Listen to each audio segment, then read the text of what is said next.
नमस्कार, बॉबी किचन में आपका स्वागत है। रोज़ की यही टेंशन रहती है कि बच्चों को स्कूल के टिफ़िन में क्या दें। आपके लिए बिल्कुल परफेक्ट रेसिपी है। वो स्कूल में टिफ़िन देने के साथ साथ आप इसको सुबह नाश्ते में भी खा सकते हैं, या फिर जब छोटी मोटी भूख लगे आप इसको तब भी खा सकते हैं। ये बहुत ही यम्मी लगेगा।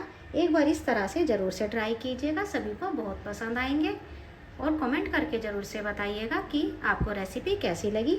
मेरे चैनल को सब्सक्राइब ज़रूर से करें।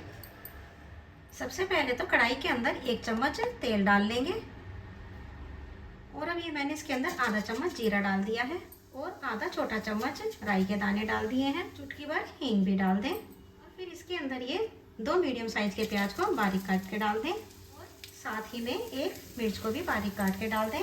बच्चे अगर मिर्च खाते हैं तो मिर्च को डाल सकते हैं, अगर नहीं खाते हैं तो स्किप कर दें। और अब प्याज और मिर्च को अच्छी तरह से हमें गोल्डन कलर आने तक भून लेना है। फ्लेम को हाई टू मीडियम रखें।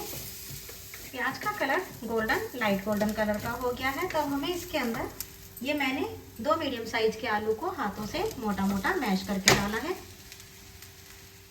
आलू डालने के बाद हमें इसके अंदर कुछ मसाले मिला लेने हैं। ये 1/4 चम्मच हल्दी पाउडर डाल दें, आधा चम्मच लाल मिर्च डालते हैं, स्पाइसी कम खाते हैं तो कम कर सकते हैं।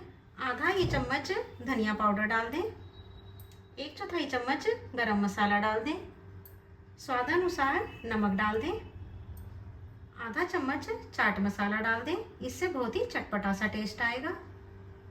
अब सारे मसालों को आलू में मिलाते हुए हमें 3 से 4 मिनट तक भून लेना है। मसाले हमारे 3 से 4 मिनट तक अच्छी तरह से भून जाएंगे, और आलूओं को हमें इस तरह से मैश करते हुए भून लेना है। इससे आलूओं का टेस्ट बहुत ही बढ़ जाता है और स्टफिंग हमारी बहुत ही स्वादिष्ट बनके तैयार होती है। तो इस तरह से 3 से 4 मिनट के लिए इनको अच्छी तरह से भून लें। तो ये आलू मैंने 3 से 4 मिनट तक अच्छी तरह से भून लिए हैं। मसाले भी भून गए हैं और इसमें से बहुत ही बढ़िया सी खुशबू आ रही है, और आलू अच्छी तरह से मैश भी हो चुका है।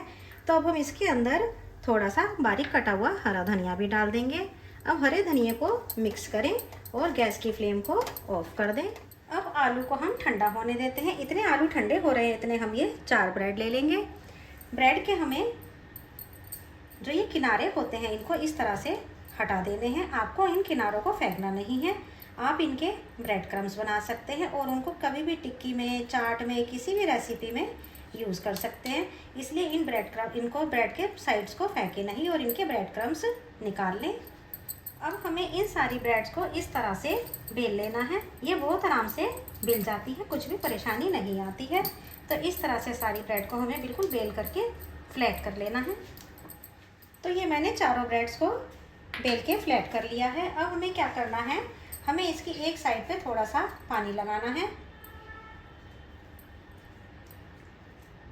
पानी लगाने के बाद दूसरी ब्रेड को इसके ऊपर रखते हुए हमें हाथों की हेल्प से इस तरह से चिपका देना है। ये आराम से चिपक जाएगी। इसको करने में आपको बिल्कुल भी परेशानी नहीं आएगी। इसी तरह से दूसरी ब्रेड को भी चिपका लें। दोनों ब्रेड्स को चिपकाने के बाद हमें इनके ऊपर मक्खन स्प्रेड कर देना है। ये होममेड बटर है।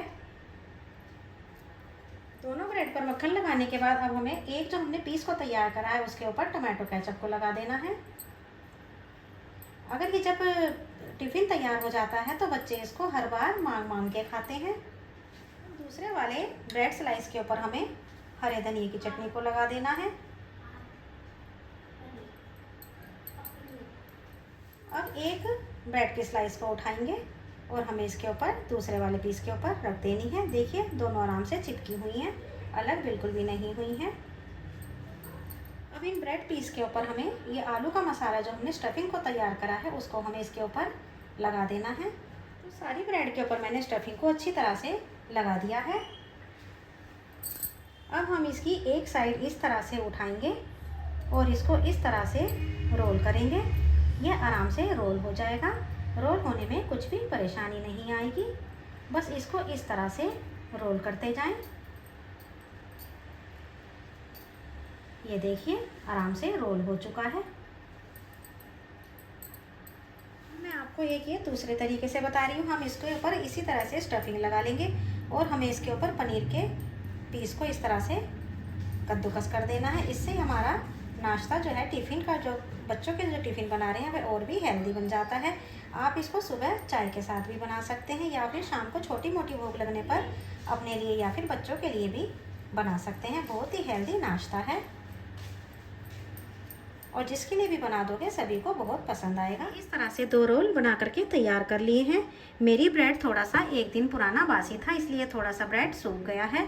आप इसको बनाने के लिए ताज़ा ब्रेड लें। अब एक पैन को गर्म कर लें और इसके अंदर घी, ब्रेड, बटर कुछ भी ले लें। मैं इसके अंदर घी ले रही हूँ। आप बटर में सेकेंगे तो भी ये बहुत ही यम्मी बन के तैयार होते हैं। घी को चारों तरफ इस तरह से स्प्रेड कर दें। अब इसके अंदर ये जो हमने रोल तैयार करा है उसको हमें इसके अंदर रख देना है और गैस की फ्लेम को स्लो रखें। इस तरह से दूसरे वाला रोल भी रख दें। इन्हें हमें नीचे की साइड से स्लो फ्लेम पर सेकने देना है। जब ये नीचे से सिक जाए तो ऊपर से हमें इसके घी लगा देना है। तो दोनों ब्रेड रोल के ऊपर मैंने अच्छी तरह से घी लगा दिया है। जब ये एक साइड से नीचे की साइड से सिक जाए तो हमें इनको इस तरह से चारों तरफ से पलटते हुए सेक लेना है। देखिए कितना अच्छा कलर आया है। इसी तरह से दूसरे ब्रेड रोल को भी हमें टर्न कर देना है।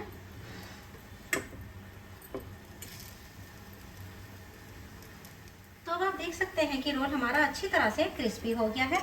तो हम इसे निकाल लेते हैं। तो अब इस रोल को एक प्लेट के अंदर निकाल लेते हैं। इसी तरह से हम दूसरा रोल भी निकाल लेंगे। दूसरा रोल भी प्लेट के अंदर निकाल लिया है। दोनों रोल बहुत ही क्रिस्पी बन के तैयार हुए हैं। अगर बच्चे पूरा रोल स्कूल में ले जाना चाहें तो पूरा भी ले जा सकते हैं और अगर काट के ले जाना चाहें तो काट के भी ले जा सकते हैं। इस तरह से उनको काट के आप स्कूल टिफिन में दे सकते हैं। आप इस नाश्ते को टोमेटो केचप के साथ खाएं या फिर हरे धनिए की चटनी के साथ खाएं। ये दोनों के साथ ही बहुत ही यम्मी लगेगा। देखिए कितना बढ़िया रोल बन के तैयार हुआ है। अगर रेसिपी पसंद आती है तो चैनल को सब्सक्राइब ज़रूर से कीजिएगा और मुझे कमेंट करके ज़रूर से बताइएगा कि आपको ये रेसिपी कैसी लगी।